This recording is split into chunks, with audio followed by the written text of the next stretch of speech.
Paramashivoham Om Nityananda Paramashivoham Om Nityananda Paramashivoham Om Nityananda Paramashivoham Om Nityananda Paramashivoham Om Nityananda Paramashivoham Om Nityananda Paramashivoham Om Nityananda Paramashivoham Om Nityananda Paramashivoham Om Nityananda Paramashivoham Om Nityananda Paramashivoham Om Nityananda Paramashivoham Om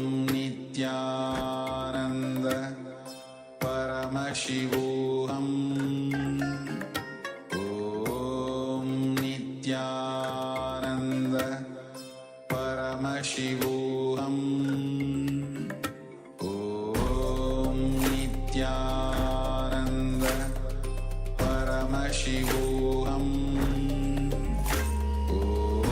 Om Nityananda Paramashivoham Om Nityananda Paramashivoham Om Nityananda Paramashivoham Om Nityananda. Yes, Nityananda. We can all now settle down. Share your experience from this round of the power manifestation here in the chat. Has the coconut rolled out of your hand? How many times did you manifest the power in this sequence? Please share your experiences here in the chat. And let us move on to the next segment of the day, where we are going to learn about the Shiva Diksha, the initiation into the Shiva Puja. Yes, manifest powers, the powers of Paramashiva with Diksha, the initiation. Paramashiva clearly describes that we human beings are Amritasya Putraha, meaning sons of immortality. We are not sinners in need to repent. We are simply favorite inheritors of the cosmos. Brahmanyan Bahuputratam. Over the course of time, we lost the ultimate experience and understanding we had on oneself. We forgot the power we truly hold in our hands. It needs a simple awakening, the awakening of the third eye. Paramashiva is the exuberant cosmic energy of third eye, otherwise known as the Agnya Chakra. Samaya Diksha is the gateway towards the power of the third eye. From blindfold reading, body scanning, to remote viewing, all these powers are at your disposal for you to master after Samaya Diksha. The initiation into third eye awakening by the Supreme Pontiff of Hinduism, Bhagavan Shri Nityananda Paramashivam, is the first quantum jump, the first initiation of transformation of man to divine. Agama are the sacred origins of the science of Diksha.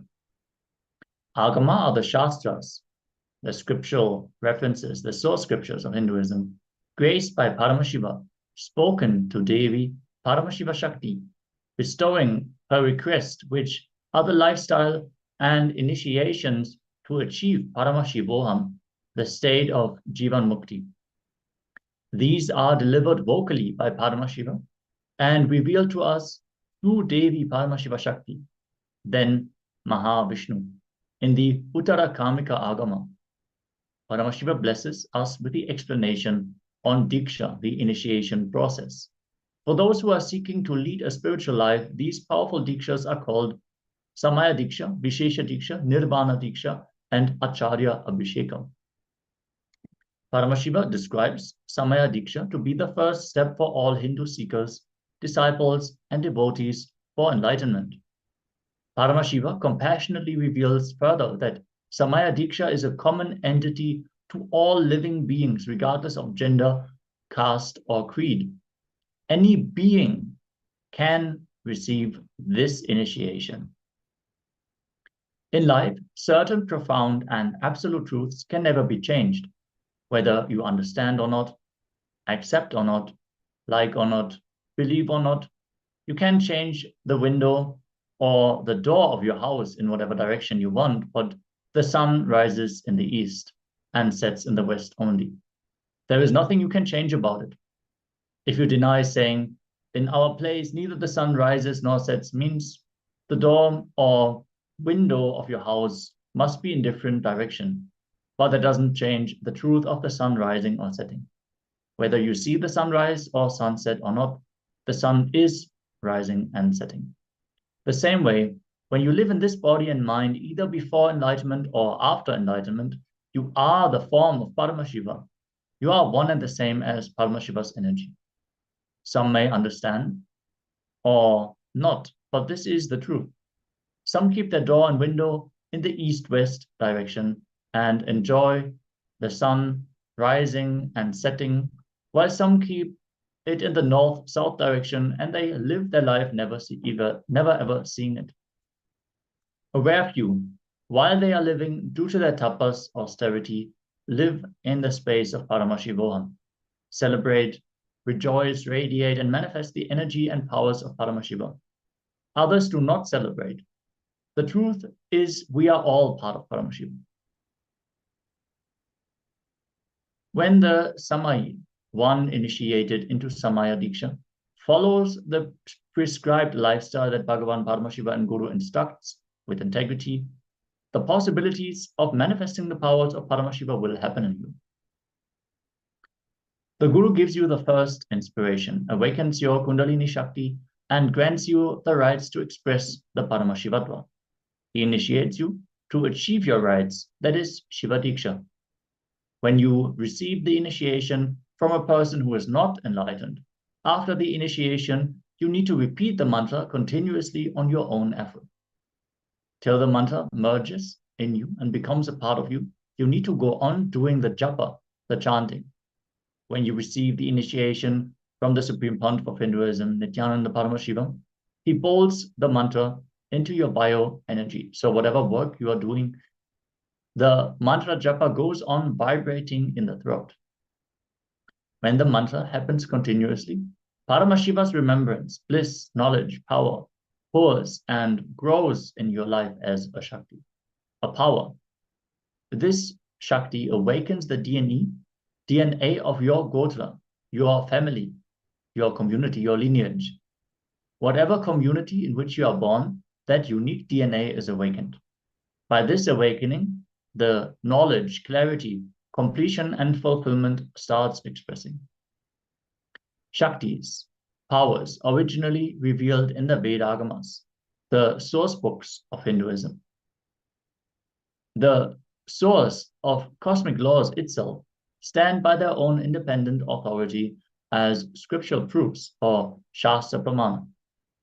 The following are verses collected from the scriptures where Sadashiva himself speaks about Diksha.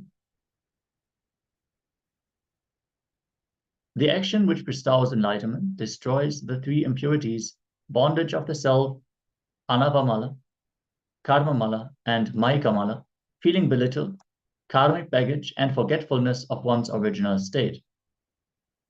Indeed, the main benefit of all Dikshas, the sacred initiations, is the fruit of mukti, enlightenment, As a side effect, all the worldly pleasures and enjoyments also happen.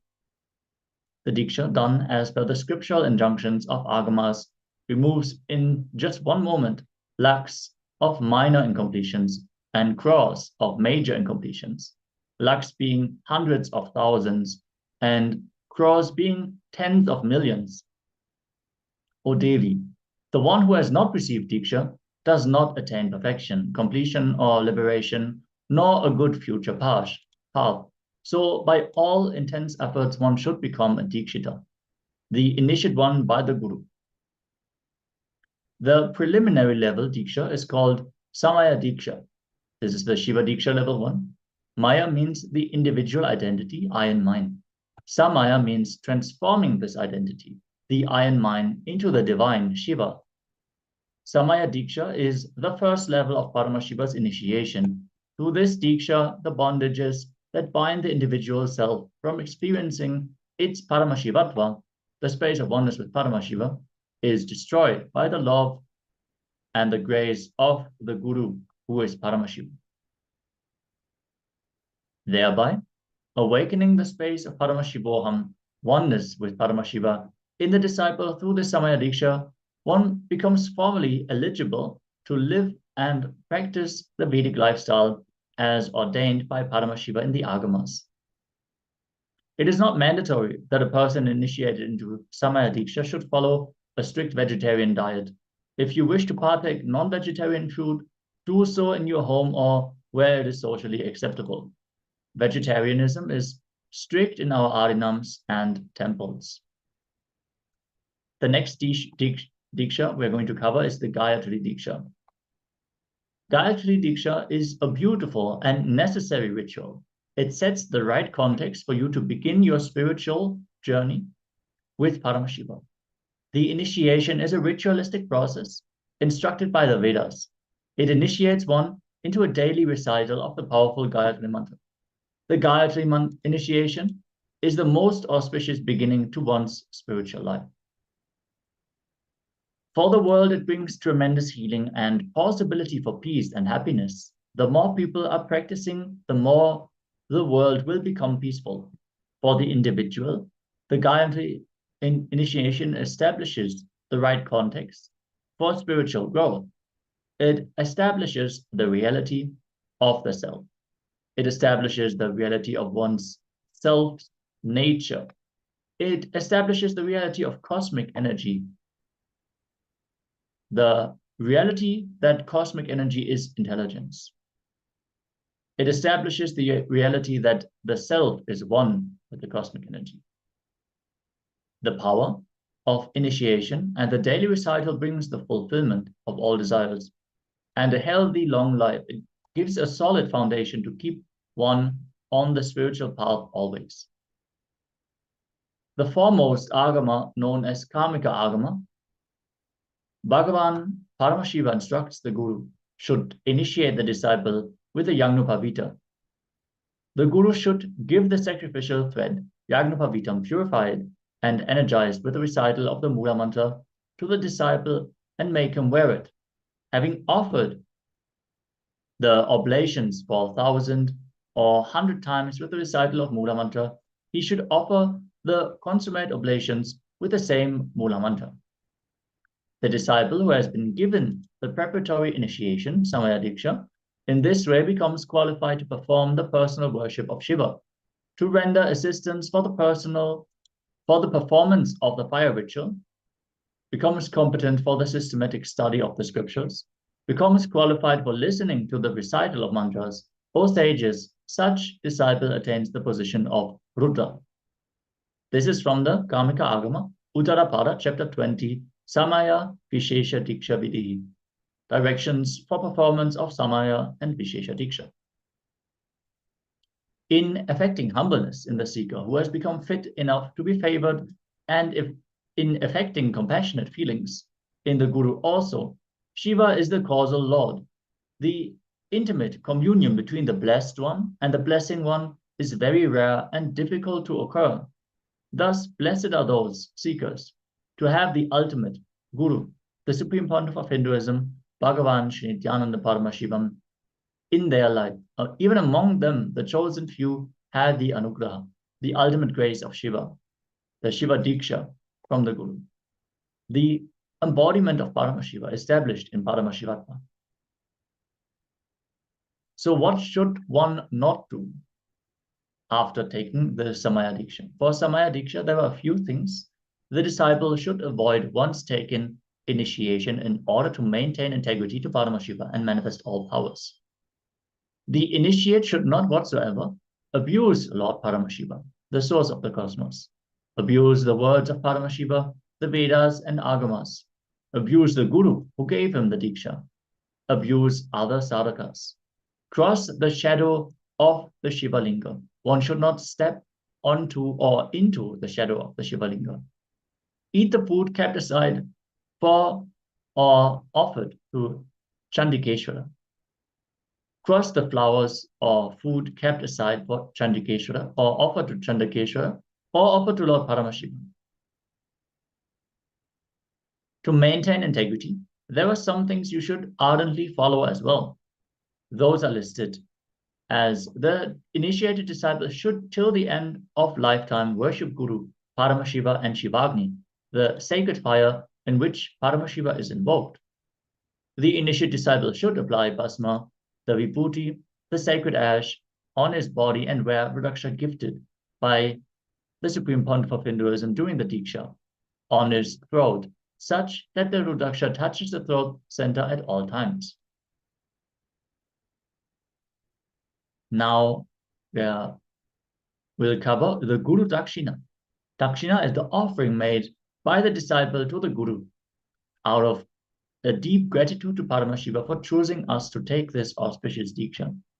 The Dakshina should be offered for a human being in his life. There is a physical health, mental health, relationship. Oh, Ma Shukla Internanda is asking me to slow down. Okay, Ma, no problem. You want me to repeat a part for the translation?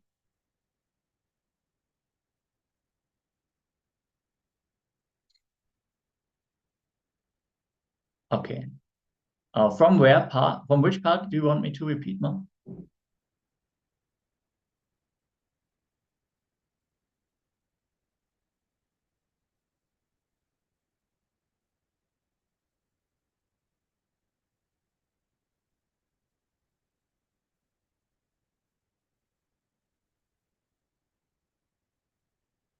Okay. So once more, the Gayatri Diksha initiation, which is the first initiation we always receive from the Guru, the initiation into the Gayatri Mantra. Gayatri Diksha is a beautiful and necessary ritual. It sets the right context for you to begin your journey with Paramashiva. The initiation is a ritualistic process instructed by the Vedas, the Vedic scriptures. It initiates one into a daily recital of the powerful Gayatri Mantra.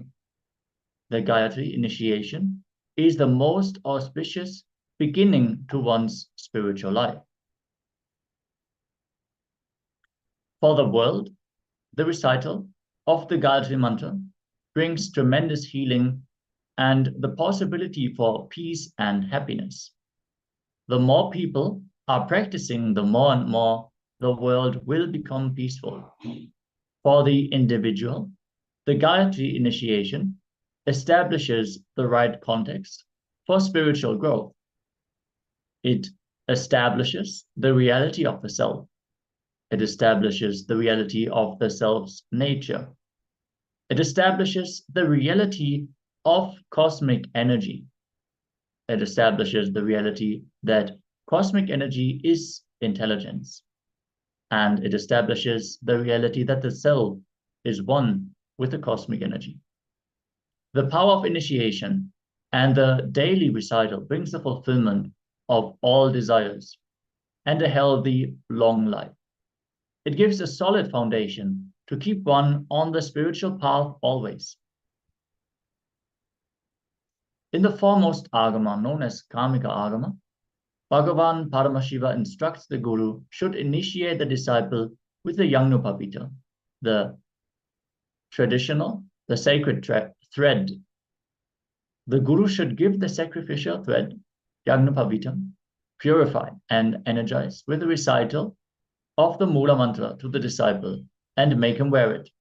Having offered the oblations 4,000 or 100 times with the recital of Mula Mantra, he should offer the consummate oblation with the same Mula Mantra.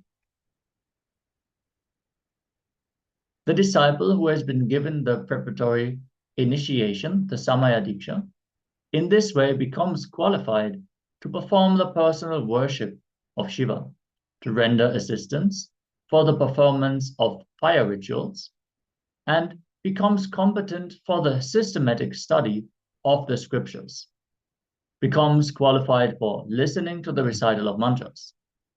Or sages, such disciple attains the position of Rudra. This is from the Kamika Agama Uttarapada, chapter 20, Samaya Vishesha Diksha Vidhi, the directions for performance of the Samaya and the Vishesha Diksha. Another scripture reference says, in affecting humbleness in the seeker who has become fit enough to be favored, and in affecting compassionate feelings in the Guru also, Shiva is the causal Lord.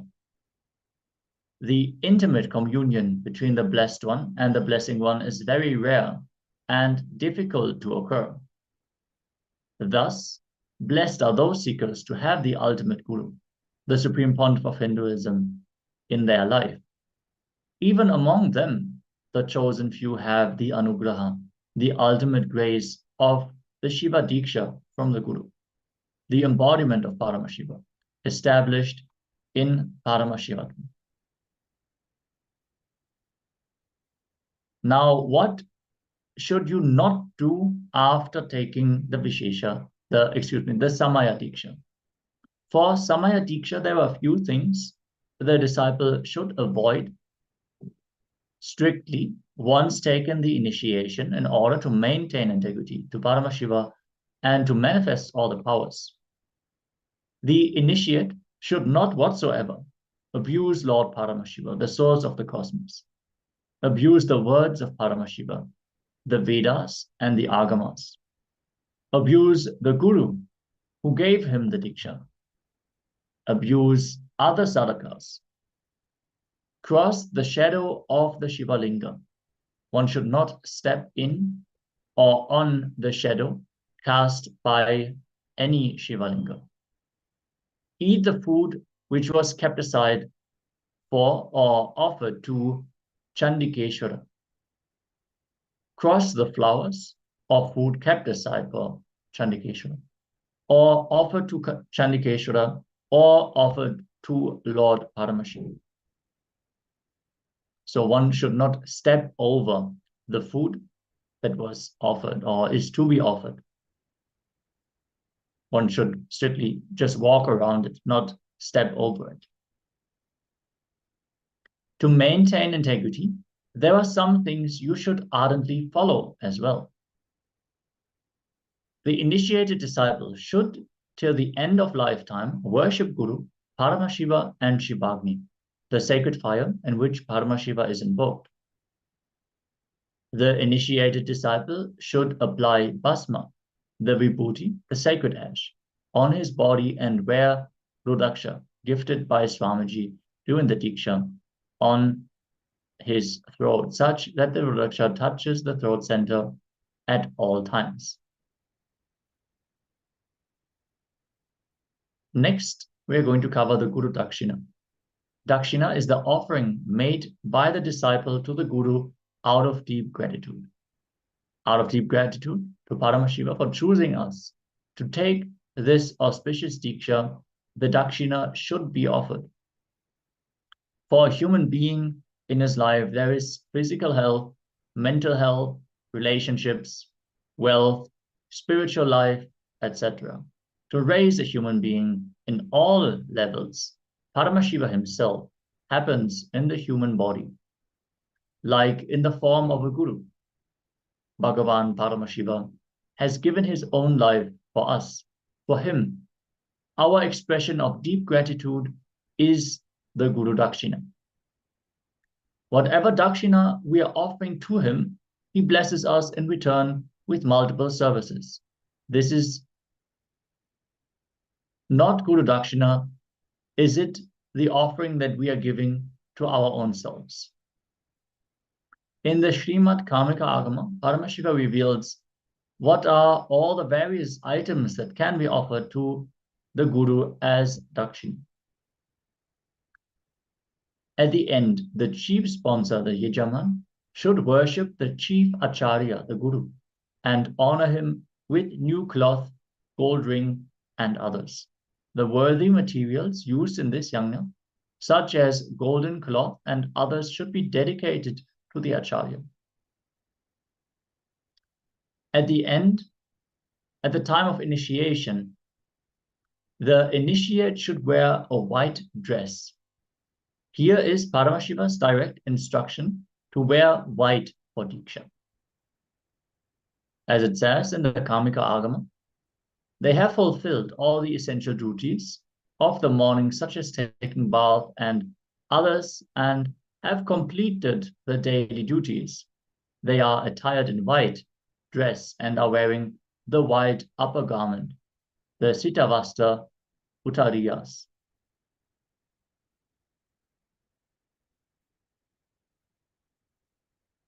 Building the inner space on powerful cognitions, truths, understandings about you, world, and life, you can become enlightened, manifest powers, and all possibilities. Shiva Diksha is all about shifting the way you function from powerless cognitions to powerful cognitions. As the Supreme Pontiff of Hinduism describes, it is all about going from the vicious cycle, the downwards spiral, which is creating more and more negativity, to the upward spiral, creating more and more possibility, more and more positivity for you to experience, more and more powerfulness. See, when you receive a powerful cognition and you decide to test it out for yourself, apply it on your life, and you receive the fruit, you see the benefit and you see it is working. Naturally, your inspiration to apply more powerful cognitions will be increased. Thus, you will apply more powerful cognitions, receive more benefits, and get more inspired. This is the upward spiral. The downward spiral is living based on the ups and downs and getting more and more depressed based on failures that these thought currents bring with them, because they are not based in the reality, not based in the truth that you are Paramashiva. When you believe something negative is going to happen and it actually happens, your belief gets strengthened.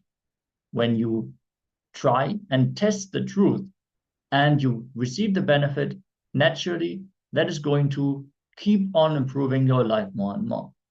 Let us now receive the introduction to Shiva Diksha by the Supreme Pontiff of Hinduism himself in a short video, requesting all the participants, especially the Chinese participants who are here in the Zoom room or on YouTube, if you have any questions about this initiation, please let us know so we can attend to it now. Completing with the participants for going in a rapid speed throughout this process. I hope everything is clarified now. If not, please let us know so we can clarify it.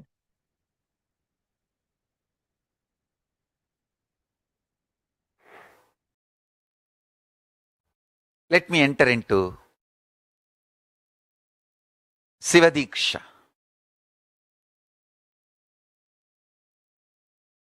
Understand, I'll give you just few important understandings. Just internalize these few important understandings.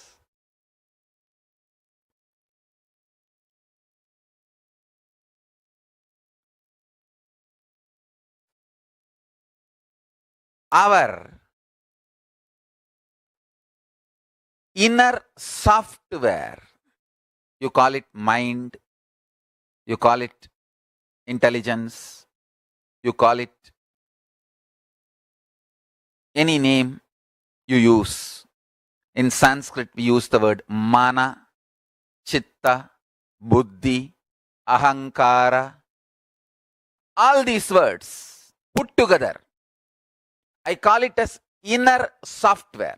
Please understand. The inner software you carry functions based on certain patterns and cognitions and understandings. That inner software can be binding you, torturing you, harassing you, abusing you more and more if it functions based on wrong content, wrong cognitions, powerless cognitions, abusive cognitions.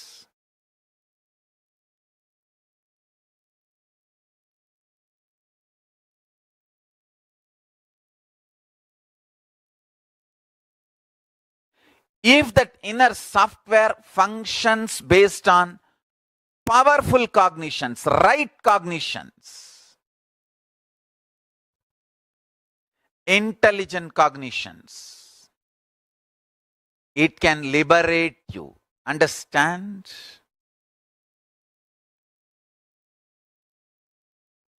The inner software you are carrying, if that software functions on the right programming, powerful cognitions, it can liberate you and make you manifest powers and make you enlighten. If that inner software functions based on wrong cognitions, powerless cognitions, powerless content, understandings, ideas about you, about world, about God, about you, about world, about God, Jiva, you, self, Jagat, world, Ishvara, God. About all these three, the cognitions you have, the cognitions, conclusions you have about life, this all forms the core content for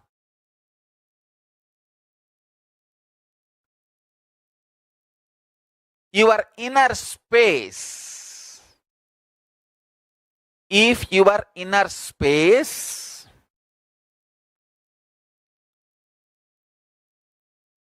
functions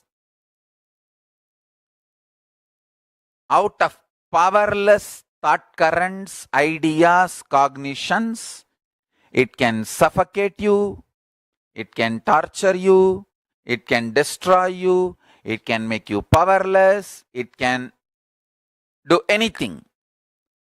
If your inner space starts functioning with the powerful cognitions, right understandings about self, world and God, not only you can become enlightened, you can start manifesting powers. Understand?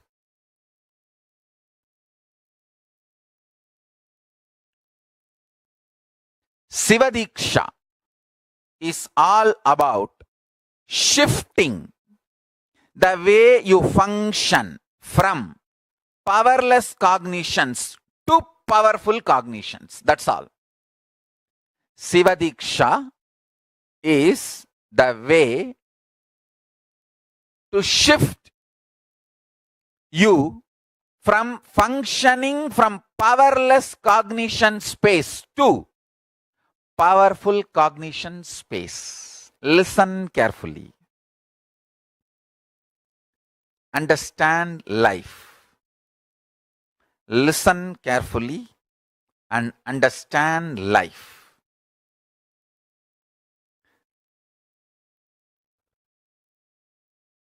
I will repeat. First,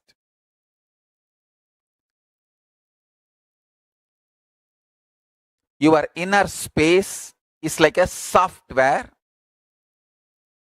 which decides how your life will be. That's the first understanding.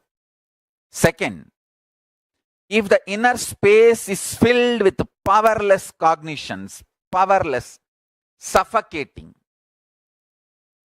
wrong ideas about yourself, about your world, about God, it can be more and more suffocating, making your life difficult.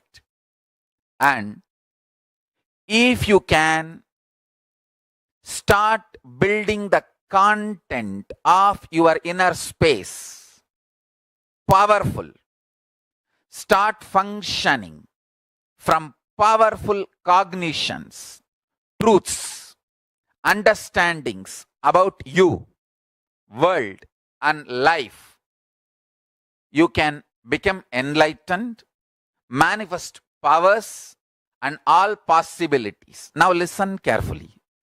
The good news I have is your inner space can be beautifully reprogrammed. It can be reprogrammed with powerful cognitions. It can be reprogrammed for enlightenment. It can be reprogrammed to manifest the state, space, powers of ultimate Paramashiva. The great news I have is it is too easy. Understand? It is actually too easy. It is just shift in direction, nothing else. There is no effort. Shift in direction. Shift in the direction you think, you perceive, you understand.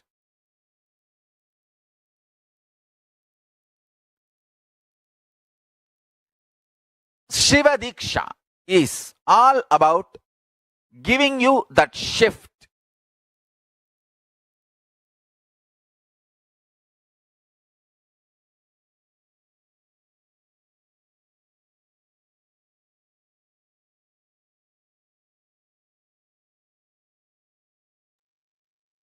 Yes, beautifully. The Supreme Pontiff of Hinduism has summarized how the Shiva Diksha is the shift to powerfulness, shift to the virtuous cycle. Now, how to receive Shiva Diksha?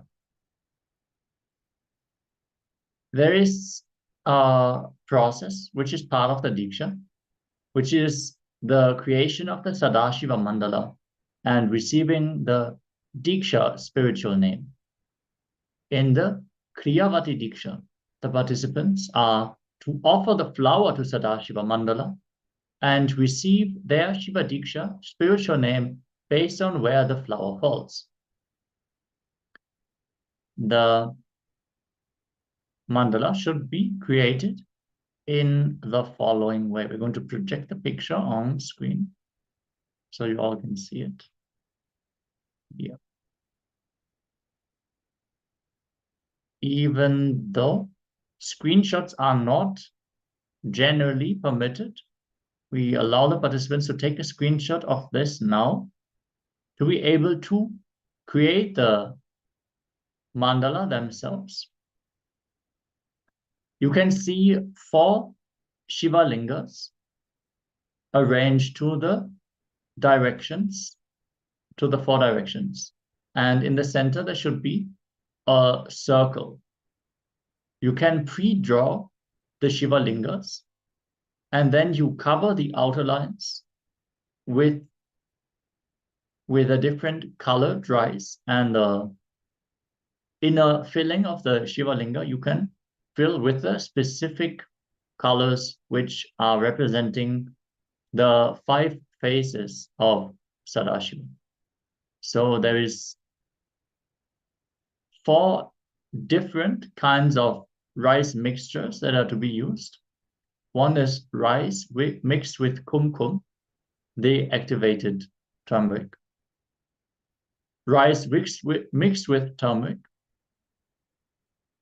And rice mixed with soot, carbon deposit from lamps. Or charcoal is also used. And yeah, you can see there are 4 Shiva lingas for each direction, in each directions, and in the center there's a circle, which is representing the Ishana face of Sadashiva, which is the upward facing face.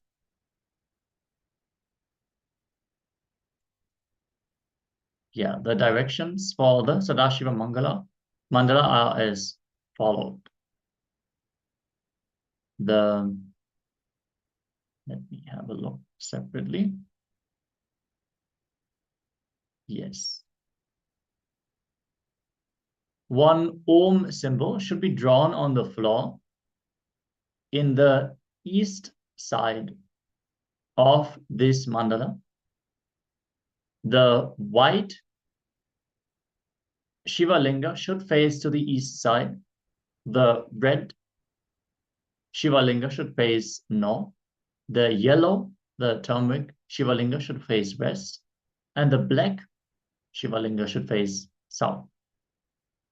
So we are going to put this in the chat also, so all the participants can create the Sadashiva Mandala themselves. So the participant should stand on the Om symbol, which is drawn in the east, facing the west. They should offer the flower and let it fall onto the mandala. And wherever the flower rests, on which of the lingas the flower rests after letting it fall, that decides the spiritual name for the Diksha that you are going to receive. So, yes, we're going to project the picture once more.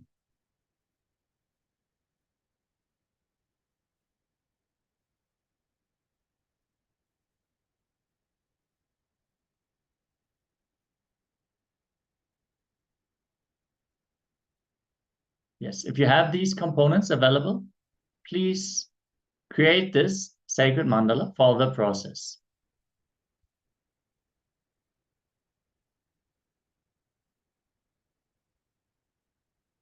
So,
okay, I hope all the participants have taken a screenshot to draw this mandala. I also sent the corresponding colors for the directions in the chat.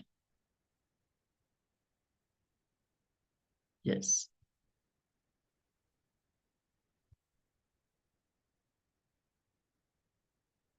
The 4 Shivalingas are related to the names Tatpurusha Shivam and Tatpurusha Shiva Shakti. Ishana Shivam is the central circle, and Ishana Shiva Shakti. Agora Shivam, Agora Shiva Shakti. Sajojata Shivam, Sajojata Shiva Shakti. And Vamadeva Shivam, Vamadeva Shiva Shakti. Those are the Diksha spiritual names that you can receive, as these are the 5 faces of Sadashiva, which are represented here in this mandala. We're going to also send the Diksha registration link. If you want to take the Samaya Diksha or the Shiva Diksha, you can sign up, or we request the participants to sign up. And yeah, if you have the ingredients available, please prepare the mandala to take this Diksha. We're going to pause the send in just a moment, as we are now going to enter into the next process.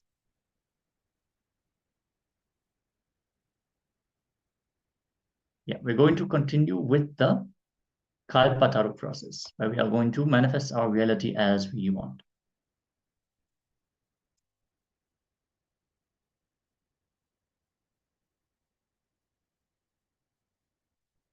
Yes. Recommending all the participants to quickly grab something to drink, some water, some hot chocolate or tea, as we are going to be right back after just a very short break, just 2-3 minutes, and quickly come back. We'll continue with the next segment. Thank you. Nityananda. Paramashivoham Om Nityananda Paramashivoham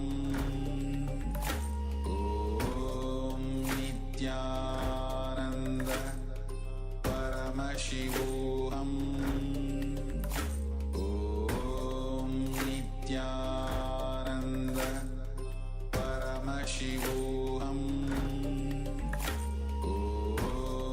Nityananda Paramashivoham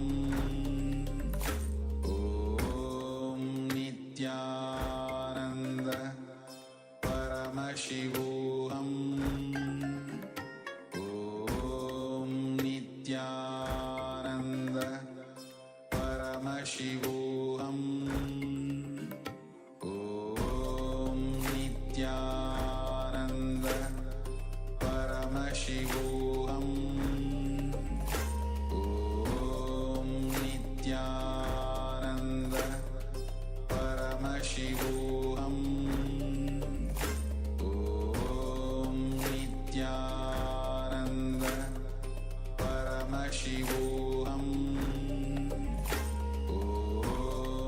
Nityananda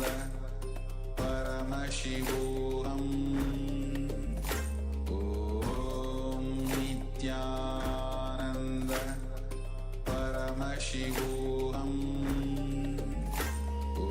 Om Nityananda Paramashivoham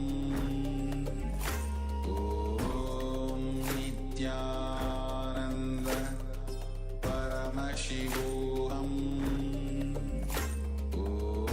Om Nityananda Paramashivoham Om Nityananda Paramashivoham Om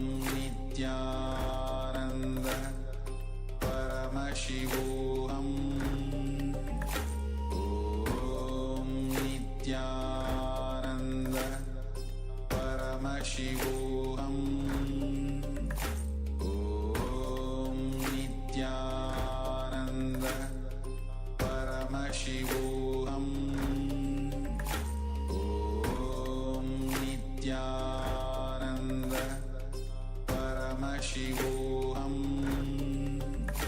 Om Nityananda Paramashivoham Om Nityananda Paramashivoham Om Nityananda Paramashivoham Om Nityananda